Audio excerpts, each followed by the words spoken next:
두려움 없이 당당하고 슬기로운 노년의 생활을 충실하게 보내려면 제대로 된 생활 수칙이 필요하다. 나이가 들수록 오히려 생활 수칙을 견고하게 하고 그것을 지킬 필요가 있다. 나이가 들수록 지켜야 할 생활 수칙 10가지를 알아보자. 첫 번째, 정리정돈. 나이 들면 일상의 관심과 애착을 줄이고 몸과 집안과 환경을 깨끗이 해야 한다.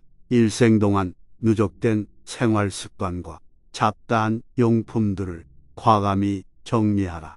서책, 골동품, 귀중품 등도 연고 있는 분에게 생시에 선물하면 주는 이나 받는 이가 서로 좋다. 이것이 현명한 노후관리의 제1조다. 두 번째, 몸치장. 언제나 몸치장을 단정히 하고 체력 단련과 목욕은 일과로 하라. 체취도 없애고 건강에도 좋다. 의복도 깨끗하고 좋은 것을 때 맞추어 갈아입어라. 옷이 날개란다. 늙으면 추접하고 구질구질해지기 쉽다. 세 번째, 대외 활동. 집안에 집도하기보다 모임에 부지런히 참가하라. 세상 돌아가는 정보 소식을 얻게 된다. 동창회, 직장 모임은 물론 취미 모임 등 새로운 사람과의 만남도 신선미가 있다. 움직이지 않으면 몸도 마음도 쇠퇴하게 된다. 네 번째, 번호절제. 입은 닫을수록 좋고 지갑은 열수록 환영받는다. 어디서나 꼭 할 말만 하라. 논평보다는 덕담을 많이 하라. 말하기보다 듣기를 좋아하고 박수를 많이 치면 환영받는다. 장광설은 금물이다. 짧으면서 곰삭은 지혜로운 말이나 유머 한마디는 남을 즐겁게 한다. 다섯 번째, 자기 몫을 다하라. 돈이든 일이든 제 몫을 다하라. 돈과 인심은 먼저 쓰는 게 존경과 환영을 받는다. 내가 하기 싫은 일을 남에게 미루지 말라. 언제나 남의 대접만 받고 무임승차하는 것은 거지근성으로 스스로 천대하는 것이다. 여섯 번째, 포기와 체념. 건강, 출세, 사업, 가족, 부부, 자식 문제 등 세상 만사가 내 뜻대로 안 되는 경험은 많다. 이제는 포기할 것은 과감히 포기하고 체념하는 게 현명하다. 되지도 않은 일로 속 끓이지 않는 게 여생을 편안케 한다. 일곱 번째, 평생 학습이 중요하다. 배우는 데는 나이가 없다. 컴퓨터 앞에서 언제나 공부하는 깨어있는 사람이 되라.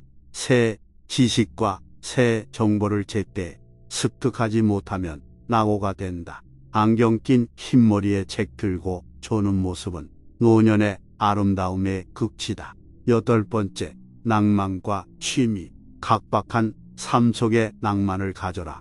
늘 꿈을 꾸고 사랑하며 감흥과 희망을 가지고 살면 너도 청춘이다. 산수를 즐기며 자기가 좋아하는 취미 활동에 전념하는 것도 행복 삼매경에 이를 수 있다. 아홉 번째, 봉사. 평생을 사회의 혜택 속에 많은 신세를 지고 살아왔다.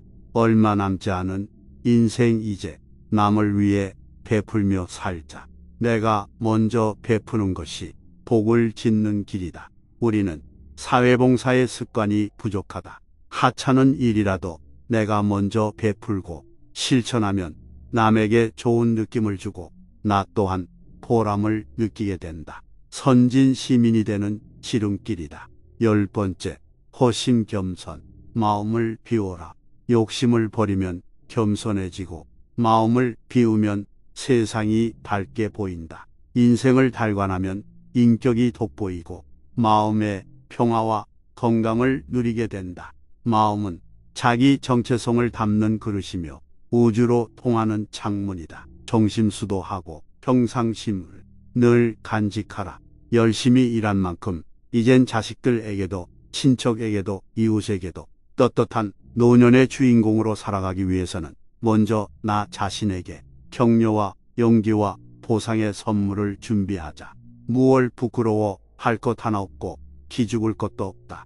당당하게 어깨 펴고 남은 여생에 대한 멋진 꿈과 설계를 펼쳐보자. 남은 인생 길 것 같아도 어느 날 어느 시에 무슨 일이 생길지 그건 아무도 모르니까 건강하게 죽는 날까지 하루하루 충실하게 오늘이 마지막이라는 마음으로 오직 한 번뿐인 인생의 노년을 소중하고 감사하는 마음으로 즐기자.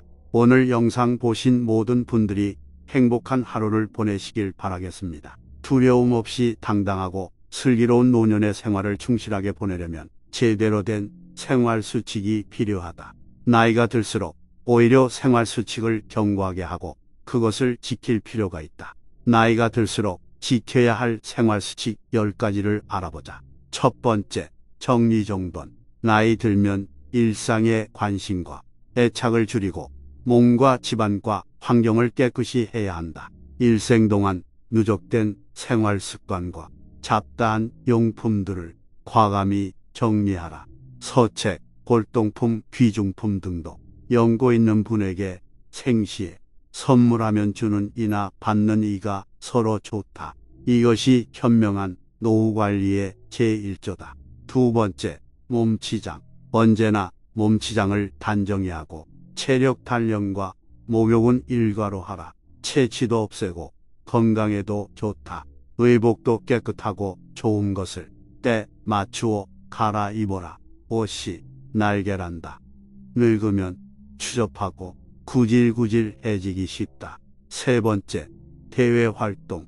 집안에 집도하기보다 모임에 부지런히 참가하라.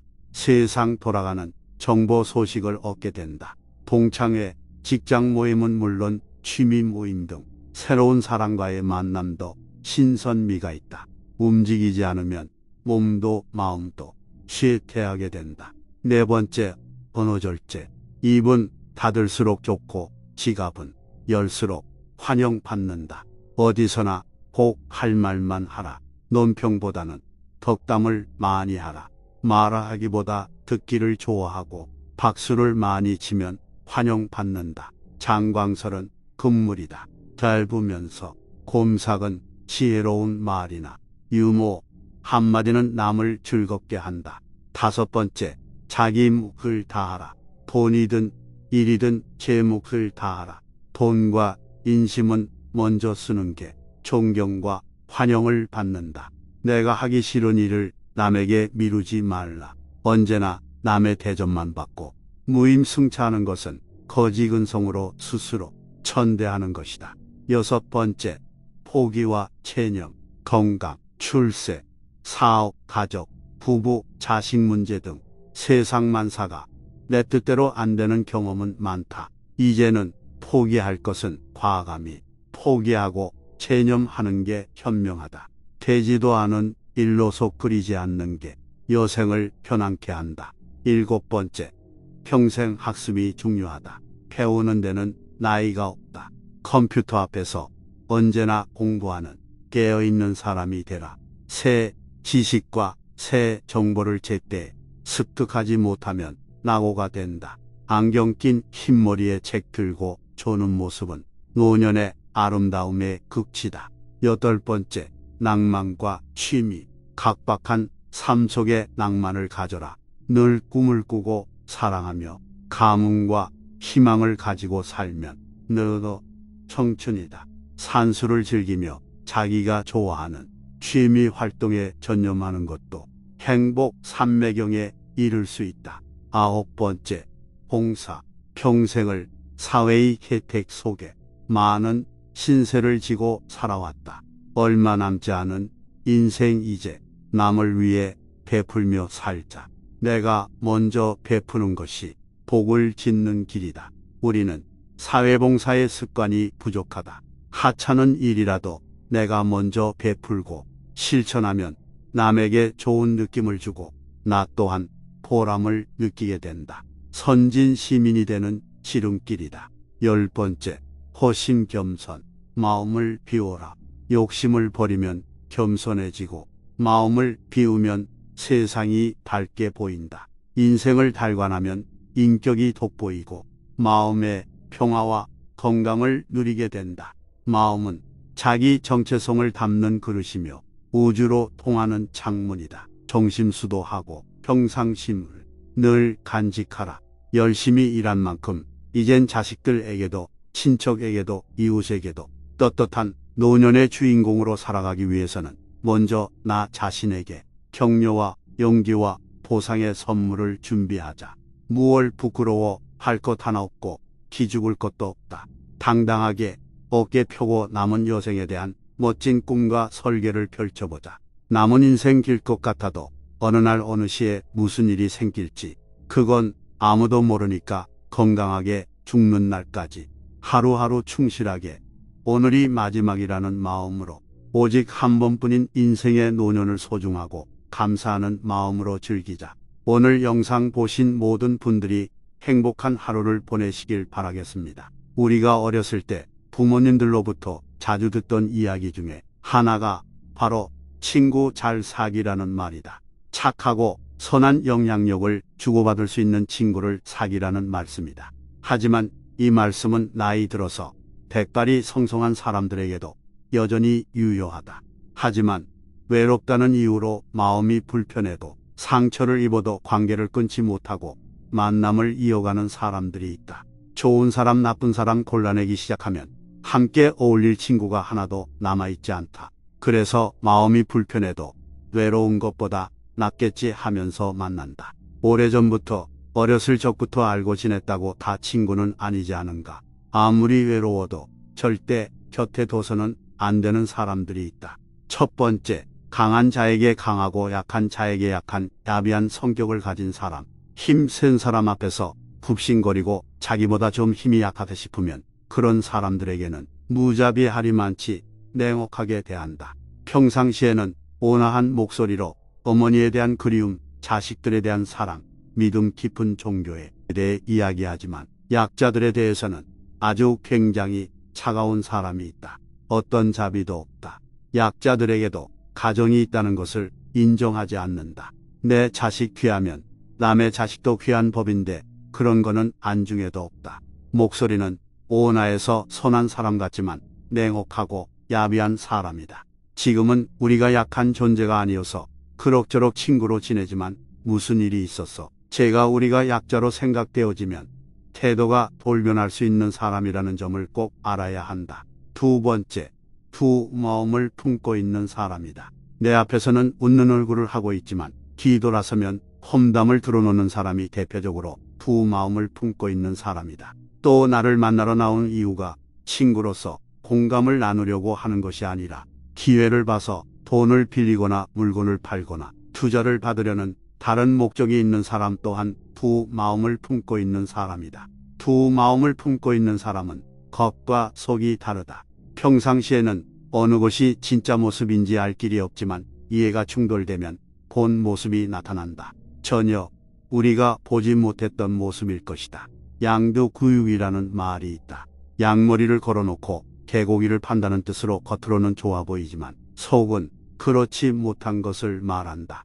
두 마음을 품고 있는 사람은 경계를 해야 할 대상이지 친구로 가까이 두고 있을 사람이 아니다. 세 번째, 더 이상 배울 것이 없다고 자만하는 사람. 세상에서 가장 우둔한 사람이다. 이런 사람과 가까이 지내면 문제가 되는 것이 뭐냐 하면 남도 배우지 못하게 한다는 것이다.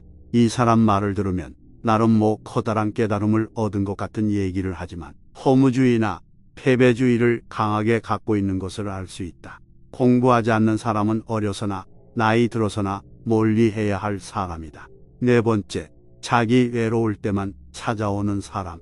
연락이 없다가 자기 힘든 일이 있을 때, 자기 아플 때, 외롭고 쓸쓸할 때, 말동무 필요할 때, 돈 필요할 때, 뭔가 부탁할 것이 있을 때만 뜬금없이 연락하는 사람들이 있다. 이런 사람일수록 오랜만에 연락해 놓고서는 친구 하면서 세상에 둘도 없을 우정이라도 간직한 것처럼 살갑게 굴어댄다. 그래도 관계가 있으니 거절하기 힘들어 부탁을 들어주며 또 연락을 끊는다. 그래서 궁금해 잘 지내는지 큰맘 먹고 연락이라도 할라치면 왜 전화하냐는 식으로 귀찮은 듯 건성건성 대답하고 서둘러 전화를 끊으며 드는 것이 또 이런 사람들의 특징이다.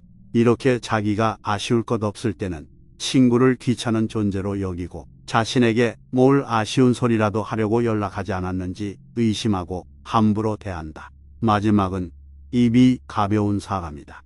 남의 아픔과 단점을 자신의 행복으로 여기는 사람이다. 친구 사이라면 서로의 약점 아픈 것도 얘기할 수 있어야 하는데 어찌나 여기저기 다니며 말을 옮기는 사람들이 많은지 이제는 친구에게라도 절대 자신의 약점을 이야기하지 말라고들 조언한다. 입이 가벼운 사람은 또 문제가 뭐냐 하면 하지도 않은 얘기까지 자기가 지어내서 덧붙이는 말을 옮긴다는 것이다. 가끔 TV에서 말 옮기기 게임하는 것을 보면 똑같은 말을 해도 사람을 건너가면 건너갈수록 의미가 바뀌고 뜻을 잘못 알아듣고 오해하는 수도 생기는데 여기다가 없는 말까지 덧붙이는 상황이니 전혀 다른 얘기가 소문이 되어 친구들 사이에 떠돌게 되는 경우가 많다. 어떤 친구들을 사귀느냐는 나이와 상관없이 중요하다. 끼리끼리 만난다는 유유상종이라는 말이 있다. 바람직하지 않은 친구들과 어울리면 나도 똑같은 사람이 된다. 반면에 좋은 친구를 사귀면 인생 자체가 행복해진다. 친구는 그만큼 중요한 것이다. 이 영상을 보신 모든 분들은 주위에 좋은 친구들만 생기길 바라겠습니다. 첫 번째는 천천히 하는 것이다. 노년은 몸도 아프고 마음은 외롭고 정신은 죽음이라는 불안에 직면해야 하는 때이다. 그럼에도 불구하고 우리는 유쾌하게 보내도록 노력해야 한다. 정신분석학자 애들러는 인간은 열등감을 극복하고 우월감을 찾으려 하고 또 그 우월감을 유지하기 위해 끊임없이 노력한다고 말했다. 마찬가지로 노년의 열등감을 극복하고 우월감을 찾고 또 이를 유지하기 위해 노력해야 한다는 뜻이다. 방법은 야금야금이다. 사람들은 당장 뭔가를 이뤄내려 하는데 인생에서 그렇게 이루어지는 건 별로 없다. 조금씩 가랑비에 옷 젖듯이 해가야 한다. 두 번째, 노년에 유쾌하기 위한 두 요소는 건강과 돈이다. 이 둘이 갖추어지면 노후에 재미있게 보낼 것은 정말로 많다. 노년을 유쾌하게 보내기 위한 필요 조건이 건강과 돈인 셈이다.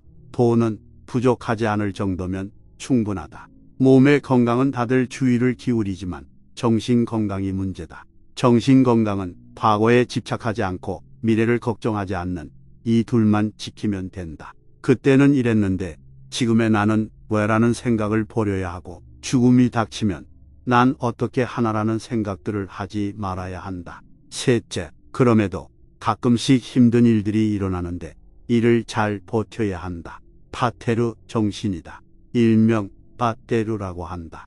레슬링에서 수비자가 중앙에 엎드린 자세를 취하고 공격자가 뒤에서 공격할 때 수비자는 바닥에 찰싹 붙어서 뒤집히지 않기 위해 악착같이 버텨야 한다. 어려운 시기가 지나가면 다시 훈풍이 불어오는 게 인생이다. 빠테르는 레슬링에서 소극적인 경기를 한 데 대한 벌칙인데 인생에는 이유 없이 이런 빠테르를 받아야 하는 때가 있다. 어떻게 해야 할까? 버텨야 한다. 이유를 묻지 말고 그냥 버티는 힘을 길러야 한다. 넷째, 사회의 변화를 이해하고 적응할 줄 알아야 한다. 노후에는 60년 이상 익혀온 나의 관점으로 세상을 보려 한다. 그런데 사회는 상전벽해처럼 변해 있다. 과거에는 결혼을 하지 않으면 이상하게 보았다. 싱글이냐는 질문도 꺼렸다. 이제는 비혼을 택하는 사람들이 많아졌다. 사회가 변한 것이다. 이를 받아들이고 이해해야 한다. 변화를 이해하지 못하는 사람은 명절에 결혼했냐, 왜 안 하느냐, 애를 왜 안 갖느냐라는 질문을 하며 꼰대 소리를 듣는다. 심지어는 예의가 없고 무례하다는 소리도 듣는다. 그렇다고 사회의 변화에 무조건 순응하라는 얘기는 아니다. 이해하고 적응하라는 뜻이다.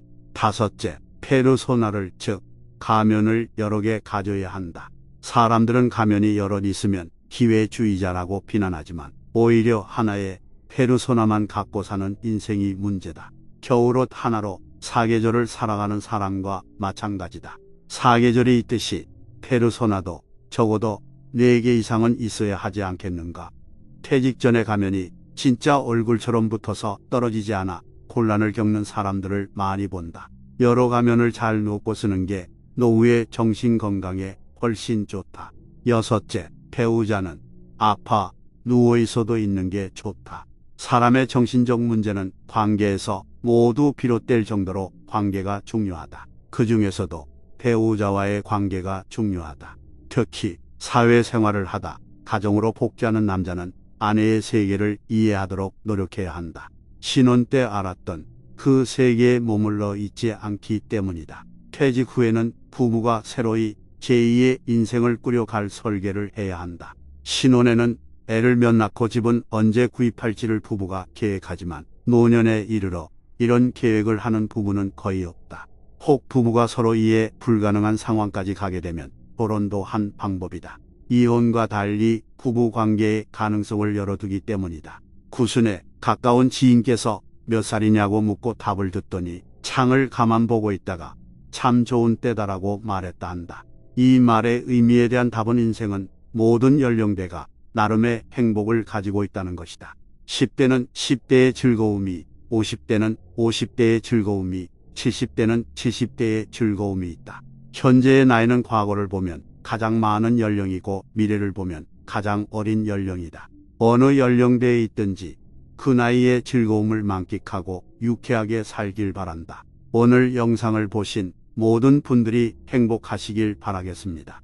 신년 운세를 보다 보면 괜한 구설수에 휘말릴 수 있으니 경거망동하지 말고 조심하라는 그런 말을 듣는다. 그러고는 후회한다.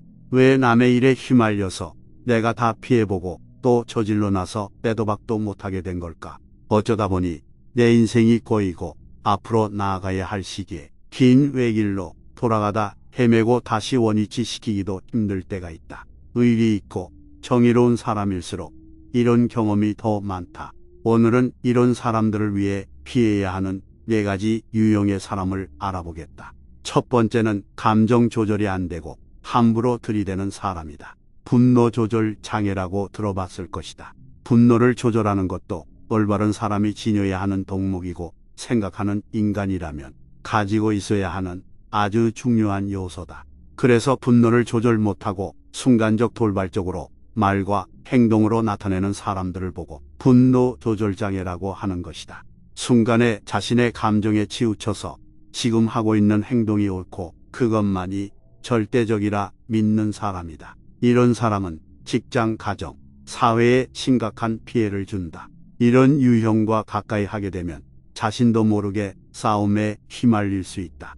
분노뿐만이 아니고 슬픔에 잠긴 사람들도 마찬가지로 감정 조절이 안 되는 피해야 하는 사람이다. 분노와 슬픔, 이 2가지의 감정은 타인에게까지 그 감정을 전염시킨다. 친구나 가족이 나한테 억울함을 호소하면서 내 감정을 들쑤셔 놓는다. 은연중에 도와줄 것을 암시도 한다. 그들은 같이 싸워줄 이군이 필요하거나 자신들보다 더 잘 싸워줄 사람이 필요한 것이다. 그들은 감정을 조절을 못하고 내지르다가 그 지경이 되고서는 재빠르게 해결 방법을 우리에게 전가시키려 할 것이다. 그 감정들에 전염되지 말고 중립을 지키며 현명하게 처신하는 것이 좋다. 감정은 언제나 이성을 짓밟아버리는 경향이 있다. 감정에 충실하게 행동하면 모든 것이 광기로 흐르기 쉽다. 두 번째는 자신 말만 하는 사람이다.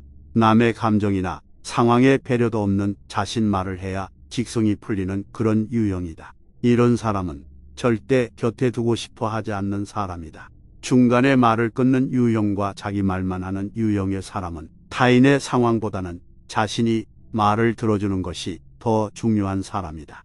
우리가 말을 할 때 빨리 끝나기를 바라고 그 듣는 중에도 머릿속에는 자신이 할 말을 읊어대고 있을 것이다.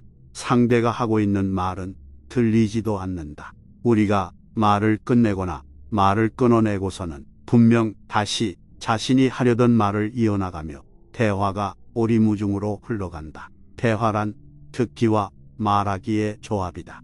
한쪽으로만 치우친 것은 대화가 아니다. 세 번째는 남의 험담을 즐기는 사람이다. 같이 드라마를 보거나 영화를 보는데 나오는 출연 배우들 얼굴이며 옷차림을 지적질하며 계속 흠을 잡는다.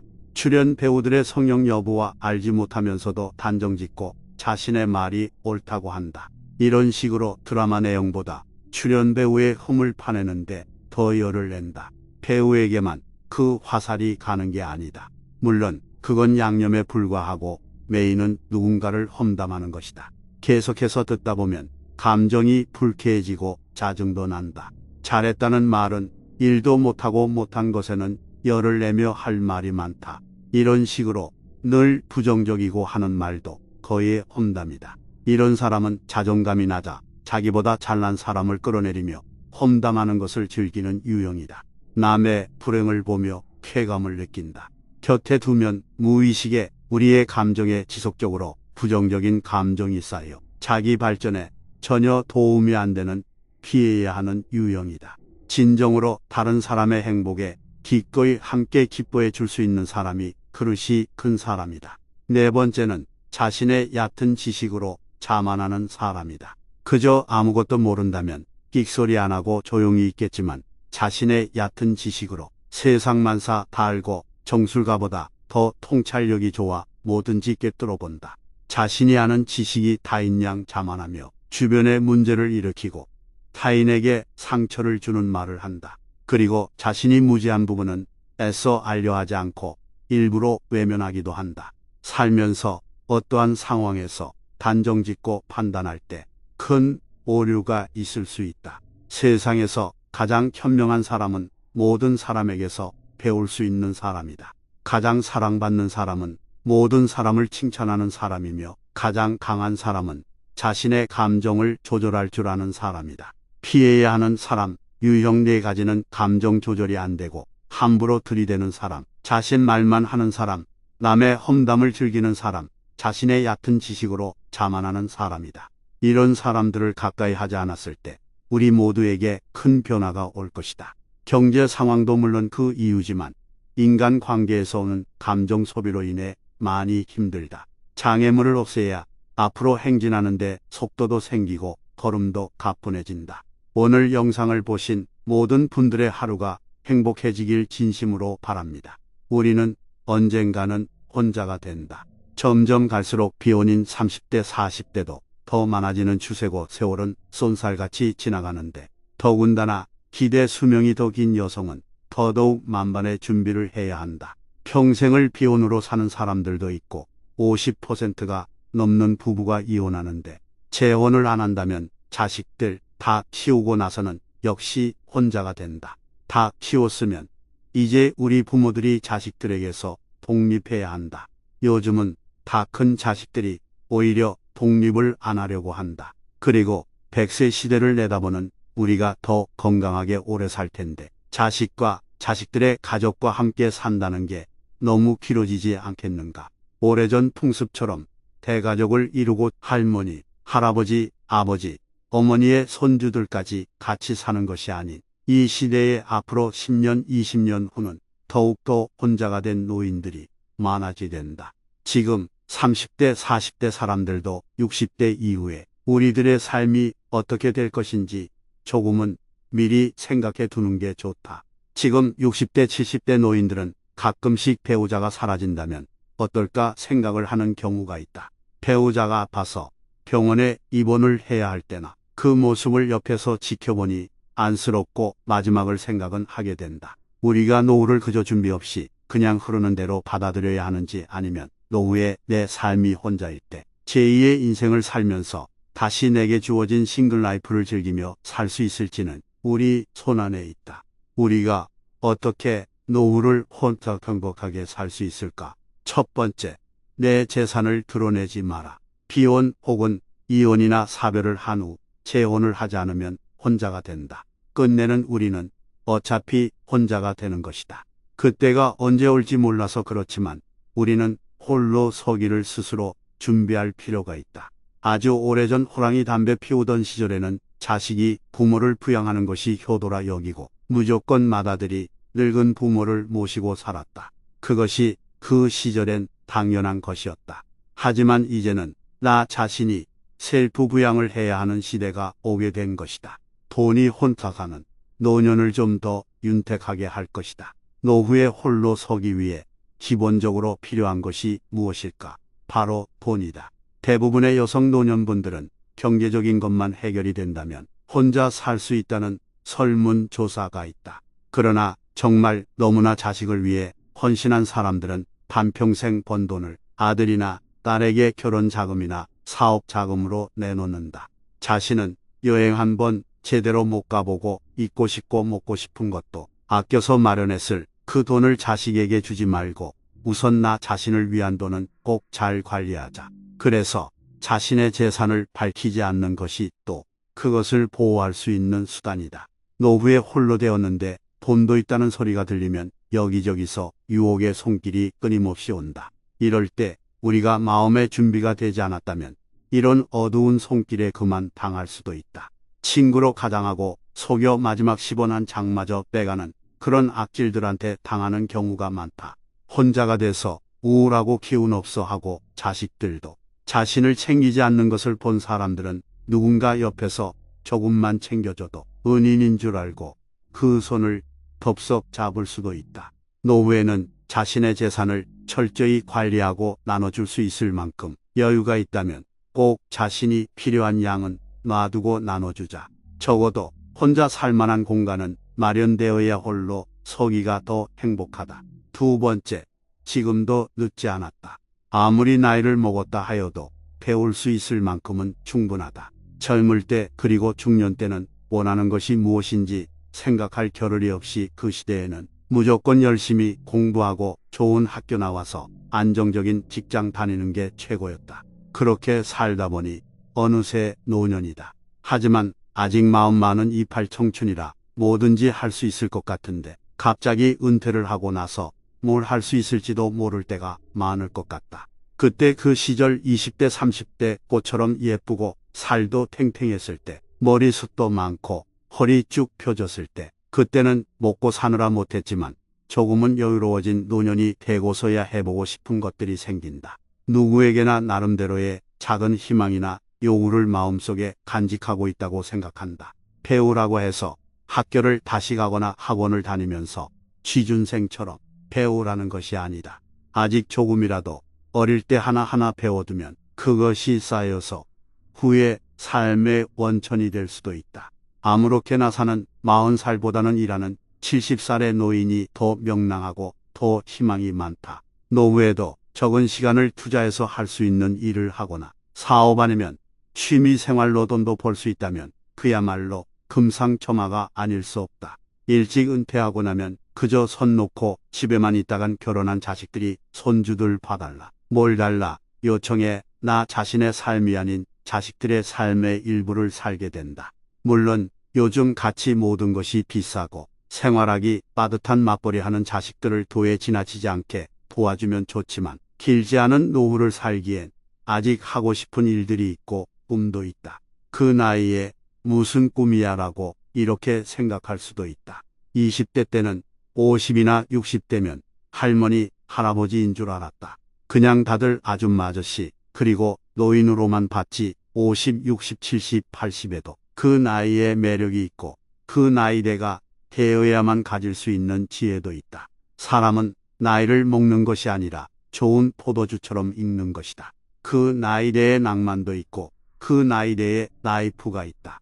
혼자가 되고서야 그 꿈을 발견할 수도 있다. 그 꿈이 대단한 큰 꿈이 아니어도 괜찮다. 아주 작은 것이라도 목표했던 것이라면 우선 시작하는 것이야말로 다시 태어나는 기분일 것이다. 화가가 되는 게 꿈이었다면 조금씩 하루에 1시간 아니면 일주일에 몇 시간씩 연관된 책을 찾아보고 자료를 찾고 지식을 쌓게 된다면 그 꾸준함이 시간이 지나면 열매를 맺게 될 것이 분명하다. 요즘은 거의 모든 지식을 온라인상으로 쉽게 접할 수가 있어서 돈을 지불하지 않고도 배울 수 있다. 앞으로는 60세 이상의 고령 인구가 더더욱 많아지게 되어 노후에도 할 수 있는 일들이 많고 해야 할 일도 많게 된다. 아마도 우리의 손길이 더 필요한 사회가 될 것이다. 꼭 배워서 돈을 벌라는 것이 아니다. 꿈이 꼭 돈을 버는 것이 그 결과물을 말하는 것도 아니다. 그 꿈이 세계 일주를 하는 것일 수도 있다. 그렇다면 적어도 생활 영어를 조금씩 배운다면 여행을 가서도 마음이 더 편해질 것이고 가이드가 가자고 하는 곳만 가는 것이 아닌 진짜 자신만의 여행을 할 수도 있다. 직접 차를 렌트하고 아니면 캠핑카를 타고 미국 서부를 여행할 수도 있고 호텔을 예약하고 음식을 시켜 먹고 별거 아닌 것 같지만 무리를 지어 우르르 몰려다니며 노후 관광 같은 패키지가 아닌 자신에게 맞는 페이스로 여행을 할 수 있는 것도 참 멋지다. 무언가 거대한 것을 한다기보다는 나 자신이 자랑스러울 만한 그런 것을 하며 노후를 더 행복하고 알차게 보낼 수 있게 될 것이다. 세 번째, 다른 사람들의 선입견과 편견에 묻히지 마라. 나 자신이 삶의 내가 주인이 되어 남의 시선을 의식하지 말고 사는 방법이다. 노후에 혼자가 되면 주변에서 측은한 눈으로 바라보기도 하고 또는 혼자 사는 것을 안 좋게 평판하기도 한다. 이런 것은 전부 남의 선입견과 편견이다. 내 자신만 잘 살고 내 자신이 당당하면 된다. 이혼을 하고 홀로 된 분이 혼자가 돼서 열심히 사회 활동하고 골프도 배우고 여가 생활을 한다고 주위에서 따가운 시선으로 볼 수도 있다. 그런 거 다 생각하고 신경 쓰며 자신의 처신을 남들 보여주기식으로 살다 보면 너무나 불행한 삶이 될 것이다. 혼자 사는데 꼭 CCTV가 내 주변에 잔뜩 있어서 나를 주시하는 것처럼 너무나 불편한 삶이다. 나 자신을 다른 사람들의 기준에 묶어두지 말아야 한다. 그렇다고 방탕한 생활을 하면서 대체라고 하는 것은 옳지 않다. 나 자신이 멋지고 행복하면 되는 것이다. 나 자신이 내 삶의 주인이 되어 누가 뭐라고 해도 내가 떳떳하면 된다. 원래 할 것 없고 질투 많은 사람들이 남이 말하는 것을 좋아한다. 그런 사람은 멀리 하라. 우리가 인생의 주인공이 돼서 다시 주어진 싱글 라이프를 주저하지 말고 명랑하게 살아야 한다. 혼자 살면서 그 혼자만의 공간을 따스하고 밝은 햇살이 비추는 곳으로 만들고 나 자신을 사랑하며 가꾸고 살면 된다. 네 번째, 건강을 위해 투자하라. 혼자가 되면 가장 소홀해질 수 있는 것이 건강이다. 혼자가 아니었을 때는 같이 하는 습관들이 혼자가 되니 하기 힘들어질 수 있다. 나 혼자가 아닌 다른 누군가와 생활할 때는 솔직히 눈치도 보이고 한이 좀 챙겨 먹고 만들어 먹고 하면서 움직였는데 혼자가 되니 유난히 자신의 건강을 챙기는 것에 게을러질 수 있다. 특히 매 끼니를 챙겨 먹는 것이 귀찮아서 배달을 시키거나 편의점에서 간단한 도시락으로 끼니를 때우고 수시로 라면을 먹게 된다. 이렇게 되면 영양소를 충분히 섭취하지 못하게 되어서 지병이 있는 사람들은 더 빨리 악화가 된다. 그러면 싱글 라이프는 셀프 부양이 아니고 독거노인이라는 암울한 표현이 나오게 된다. 혼자이니 보는 사람도 없겠다. 그냥 라면 끓여서 소주 한 두 잔 마시다 보면 잠이 들고 그러다 잠이 안 올 때 술을 계속 찾게 되는 악순환이 이어지게 되면 알코올 중독증도 생기고 암울하게 된다. 면역력이 약해져서 병원 신세를 자주 지게 된다면 혼자 사는 것이 참으로 고통스럽다. 최우선은 건강을 지키는 것이다. 아직 조금이라도 젊을 때 매일 꾸준히 건강을 지키는 것이 중요하다. 다섯 번째, 새로운 만남으로 아픔을 극복하라. 새로운 만남이라 해서 사별하고 곧장 다른 이성을 찾아 나서서 재혼을 한다거나 이성 친구를 사귀라는 말이 아니다. 사별을 하거나 이혼 또는 자식들에게서의 독립으로 홀로 서기를 택하였으면 이제 자신만의 삶을 살아야 하지 않는가. 누군가와 이별을 했을 때에도 그 아픔을 잊기 가장 좋은 방법은 새로운 만남으로 극복도 하고 새 출발을 하는 것이다. 이렇게 그동안 소홀했던 옛 친구들도 만나고 주변의 모임이나 단체 활동에 참여하여 적극적으로 자신을 어필하고 내 자신의 존재도 그 사람들 속에서 느끼면서 여유롭고 재미있는 노후를 보낼 수 있다. 사별을 하고 그 쓸쓸함에 남은 한 분도 오래 사시지 못하고 돌아가시는 것을 많이 접한다. 그만큼 혼자 하는 것에 익숙하지 않아서 우울함과 외로움을 힘들어하게 된다. 이 사회가 죽음이라는 것 자체에 관해서 얘기하거나 토론하는 것을 꺼려한다. 죽음은 어느 날 내 가족의 일이 되고 나의 일이 될 수도 있다. 주변에 같은 처지에 있는 사람들과 교류하며 공감을 쌓고 더 나아가 서로에게 도움도 되는 그런 곳을 만들어 나간다면 노후는 더할 나위 없이 풍요롭고 행복할 것이다. 홀로 사는 부모를 자식이 자주 들여다봐주는 것처럼 이 사람 저 사람들이 오고 가는 조금은 북적북적한 것이 한산한 것보다는 좋다. 친구를 사귀고 여가 생활을 즐기며 무언가를 같이 배우고 건강도 함께 챙긴다면 더욱더 좋다. 바쁘게 하루하루를 보내고 혼자만의 나의 공간으로 와서는 그 누구의 구속도 눈치도 잔소리도 없는 곳에서 편안한 생활을 하면 정신 건강에도 좋고 노후의 삶이 더 행복해진다. 오늘 영상을 보신 모든 분들의 하루하루가 행복하시길 진심으로 바라겠습니다. 나이 들어 혼자 산다고 말하면 예전에는 불쌍하게 보거나 외롭겠다고 말하곤 하였다. 요즘에는 이렇게 생각하기보다는 이제는 자유롭게 보거나 편해 보인다고 말하는 세상으로 변해가고 있다. 자고로 사람은 함께 어울려 살아야 하고 특히 나이 들어서는 자식의 보살핌을 받으며 사는 게 행복한 인생이라고 여겨져 왔었는데 이제는 혼자 살다 죽는 것이 행복하다는 말을 하기까지 이르렀다. 나이 들어서는 혼자 살면 안 된다고 말하는 사람들이 있지만 지금 추세로 보면 1인 가구는 이제 무시 못할 대세를 형성하고 있을 뿐만 아니라 오히려 나이 들어서 가장 불행한 사람은 혼자 사는 사람이 아니라 마음이 맞지도 않는 사람과 어쩔 수 없이 같이 사는 사람임에 분명하다. 나이 들어서는 뭐니 해도 부부가 함께 사는 것이 좋다지만 그건 부부 사이의 친밀감이 여전하고 다를 수밖에 없는 가치관이 서로에게 존중받고 또 이해받으면서 집안일이 한 사람에게 쏠리지 않을 때나 해당되는 이야기이다. 반대의 경우를 생각해 보자. 노부부가 둘이 같이 늘 붙어 있는데 친밀감은 떨어져서 나누는 대화도 적고 상대의 말에 풀툴대기 일수이며 내 가치관은 삐뚤어진 것이라 지적받고 무시당하면서 한 사람은 소파에 누워 지내고 집안일은 나 혼자 다 해야 하는 상황이라면 이 부부 생활은 정말이지 혼자 사는 사람보다 행복할까?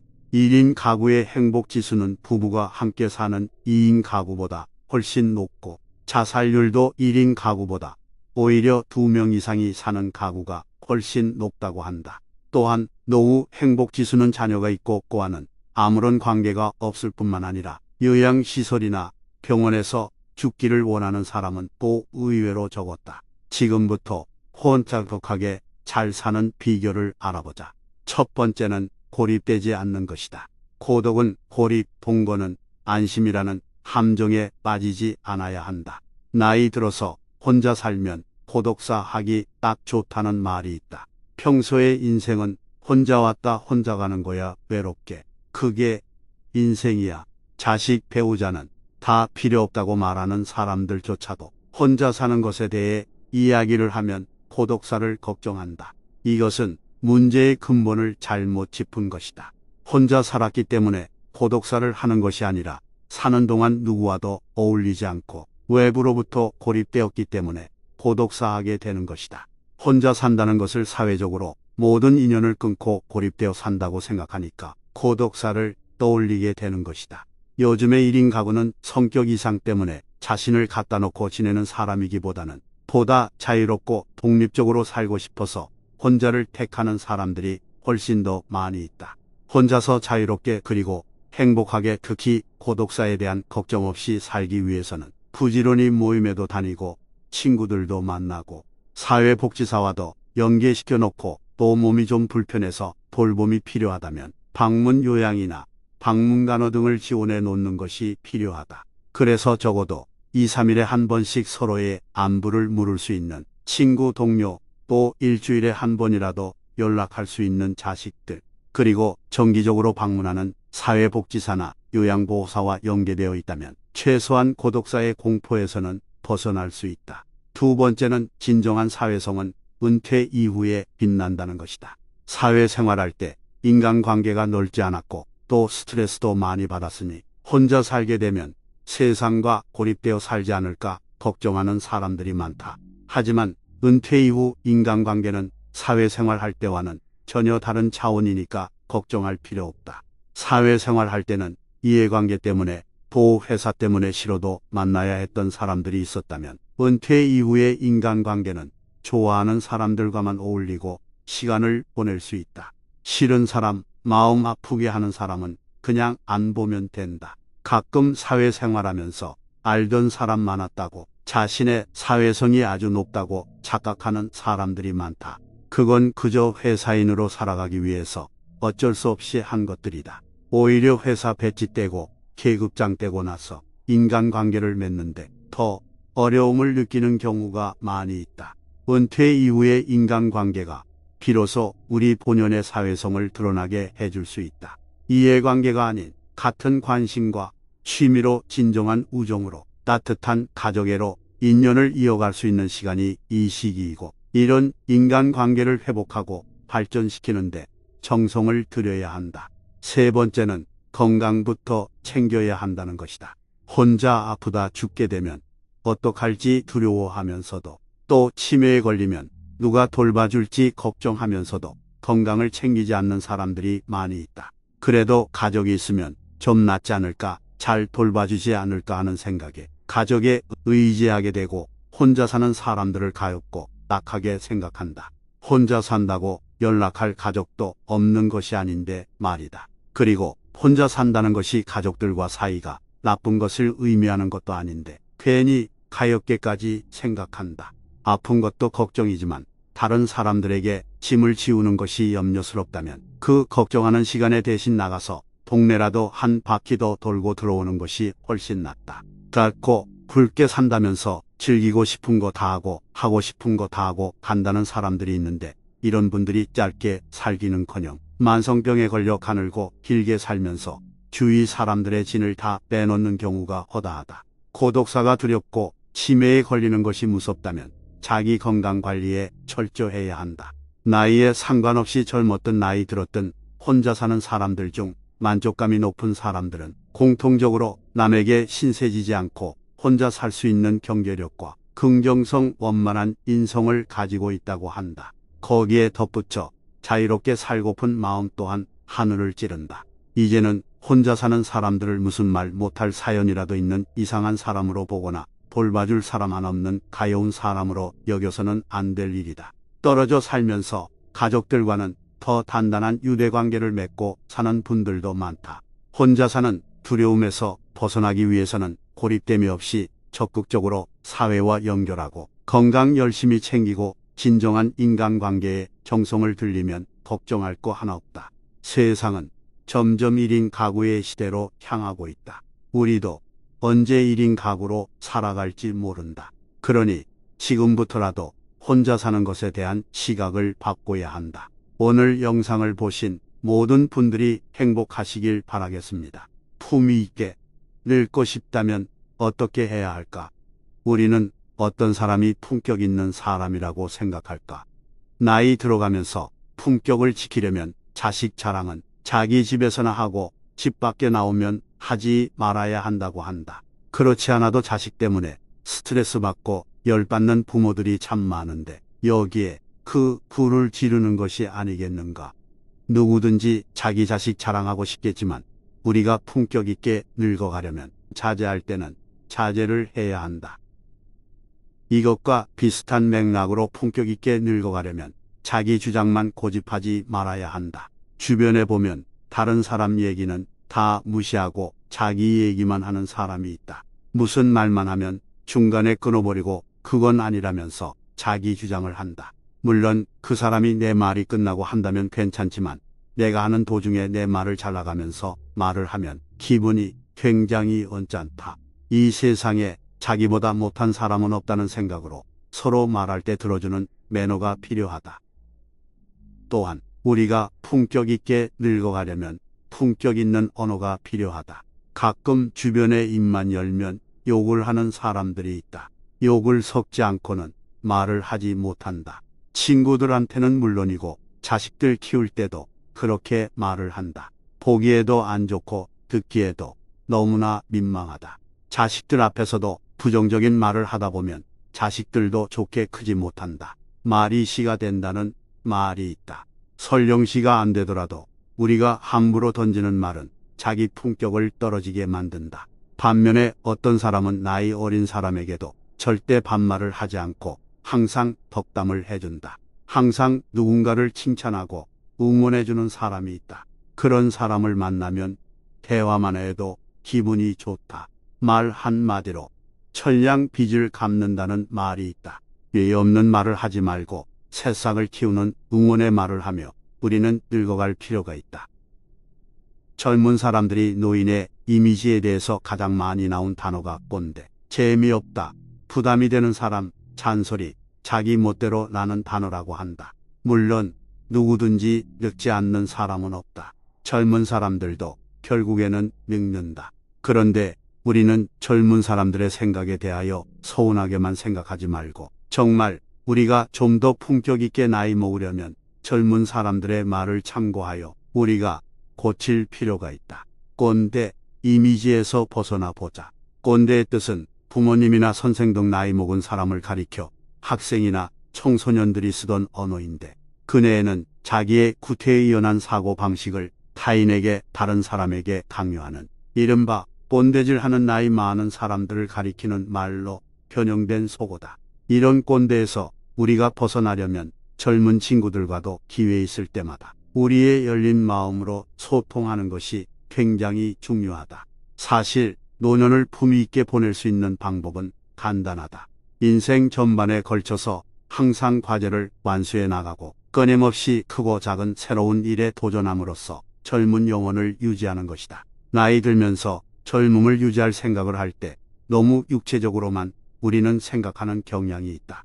주름 제거 수술은 받아도 성격의 주름은 걷어낼 생각은 하지 않는다.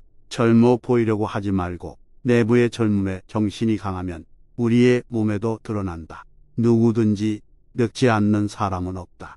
우리들은 좀 더 품위 있게 나이 먹으려고 노력한다면 더 멋진 노후가 될 것이다. 나이 들면서 자식 자랑, 돈 자랑하지 말고 상대에게 상처 주는 말은 될 수 있으면 삼가고 오히려 힘이 되는 격려의 말을 해주면서 꼰대의 마인드를 과감히 버리고 젊은 사람들하고도 잘 소통하면서 품격 있게 살아보자. 오늘 영상을 보신 모든 분들이 행복하시길 진심으로 바라겠습니다.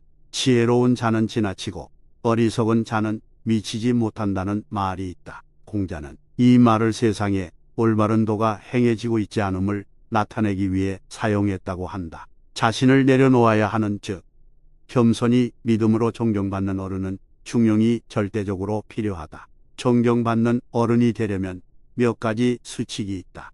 존경받는 어른이 되는 7가지 수칙이다. 하나, 돈 지갑 열고 돈 내기에 열중하자. 경제활동이 멈춰진 노인이 돈이 있어야 얼마나 있을까? 많은 돈의 지출은 아니더라도 어차피 이 시대의 돈의 역할은 인간과의 소통이며 정성이며 사랑이며 관심 표현이다. 약소하더라도 경제력에 맞게 지갑 열기에 주저함이 없는 노인이 되자. 둘, 입을 적게 열고 듣기에 열중하자.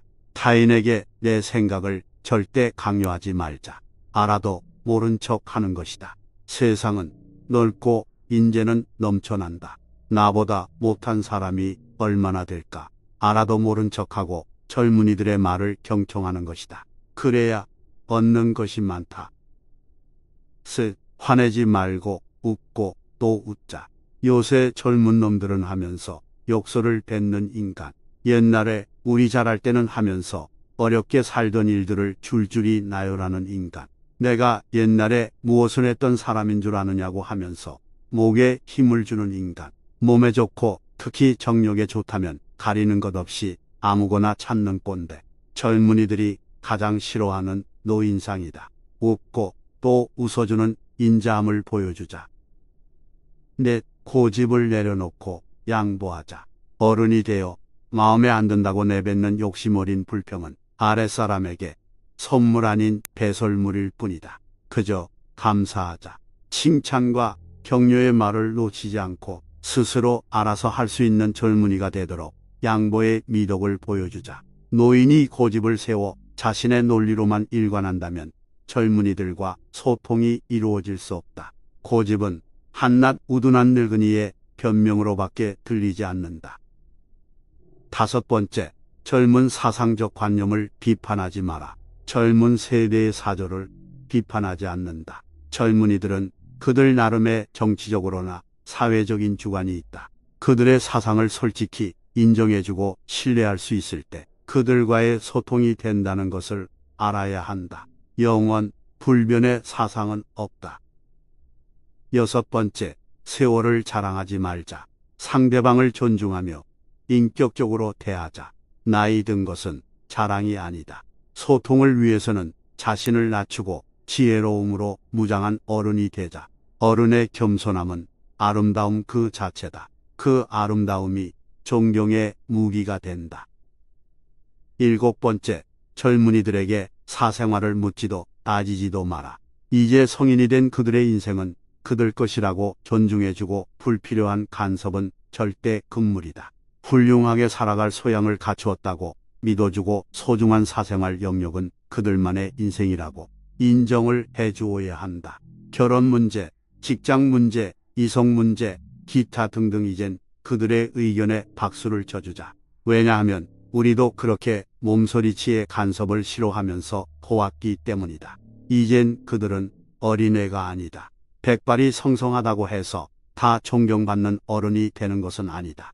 하는 일 없이 그저 세월 가는 대로 나이만 먹었다면 그는 어른이 아니라 어리석은 늙은이에 지나지 않는다는 부처님의 말씀이 있다. 늙은이로서 젊은이를 질책하지 말자. 부모로서 자식을 걱정하고 격려하는 부모가 되자.